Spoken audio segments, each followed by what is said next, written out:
said he actually believes the United States could be running Venezuela for years. The president has already been working to reshape their oil industry after the U.S. captured the nation's leader, Nicolas Maduro, in that secret raid. But after meeting with the executives of the world's biggest oil companies at the White House last Friday, the president is now threatening to keep ExxonMobil out of Venezuela after the CEO said this. If we look at the legal and commercial constructs and frameworks in place today in Venezuela, today it's uninvestable. No, I didn't like Exxon's response. We have somebody that wanted. I'd probably be inclined to keep Exxon out. I didn't like their response. They're playing too cute.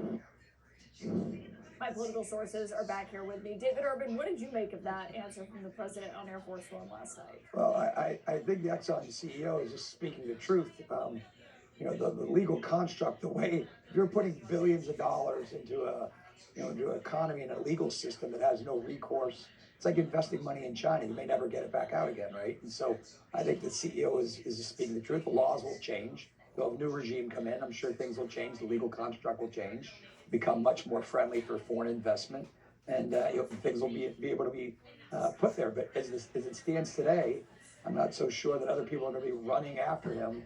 That the invest money won't be running after him. I think that you'll see Exxon, you'll see all the big folks kind of sitting out waiting to see how the laws change there. It's only a responsible thing to do. I mean, the guy has shareholders, right? Yeah, Van, what did you make of that? Because that was obviously the big point of discussion during that meeting on Friday, which was, are they willing to go in and how quickly because of the risks that they have seen and witnessed previously? What did you make of that and the president sharing that picture of himself saying he's the acting president? I'll get to the goofy picture in a minute, but I think that if Trump thinks he's the acting president of Venezuela, then the CEO's comments were to be well received. He's basically saying the laws in your country, Venezuela, are screwed up, so you should fix them. I don't understand why Trump's mad about that. I don't think you can fix that on Wiki, Van. Yeah. Look, I don't look. I think that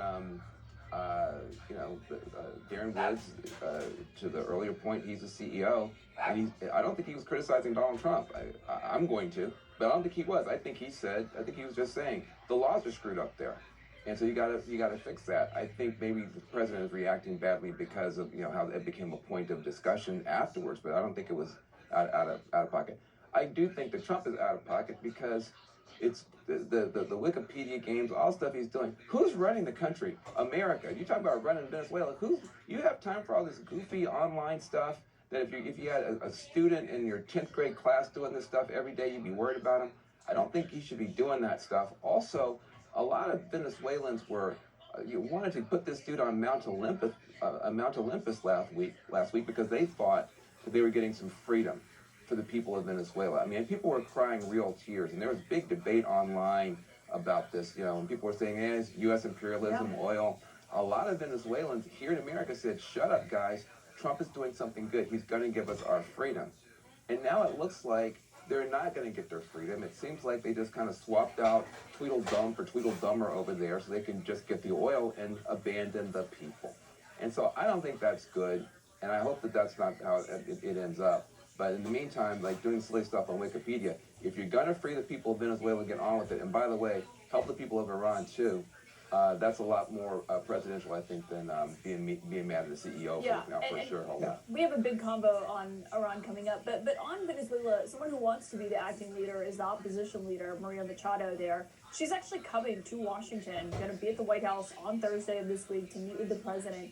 And David, I asked the president about if she gives him her Nobel Peace Prize, which we all know Trump thinks he should have won, and he says it pretty clearly, whether or not if she gives that to him, it would change his view of her running Venezuela. This is what he told me on Friday.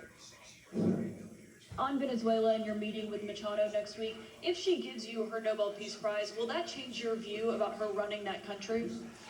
Well, I have to speak to her. I'm going to have to speak to her. She might be involved in some aspect of it. Look, whether people like Trump or don't like Trump, I settled 8 wars, big ones, some going on for 36 years, 32 years, 31 years, 28 years, 25 years, some just getting ready to start like India and Pakistan. I can't think of anybody in history that should get the Nobel Prize more than me, and I don't want to be bragging, but nobody else settled wars.